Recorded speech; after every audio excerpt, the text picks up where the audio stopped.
देश में हाल के दौर में बाल यौन शोषण के मामले तेजी से बढ़े हैं। इन बढ़ते मामलों पर राज्यसभा में भी चिंता जताई गई है।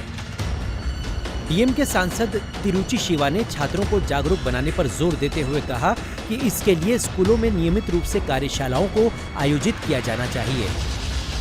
राज्यसभा में शून्यकाल के दौरान इस मुद्दे को उठाते हुए डीएम के सांसद तिरुचि शिवा ने कहा कि राष्ट्रीय अपराध रिकॉर्ड ब्यूरो की रिपोर्ट के अनुसार 2018 से 2020 के बीच यौन अपराधों से बच्चों के संरक्षण इस अधिनियम के तहत लगभग 40,000 मामले दर्ज किए गए हैं।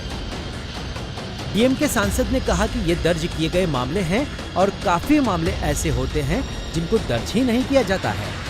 2020 में कोविड महामारी की अवधि के दौरान बच्चों के यौन शोषण के मामलों की संख्या में गिरावट आई थी, लेकिन अब ये फिर से बढ़ने लगी है। शिवा ने कहा कि बच्चे हमारे समाज में बहुत कमजोर हैं। उनके खिलाफ इस तरह का यौन शोषण उन्हें शारीरिक और मानसिक रूप से बहुत प्रभावित करता है और कभी-कभी ऐसी दर्दनाक यादें देता है जो बच्चे अपने पूरे जीवन में भूल नहीं सकते हैं।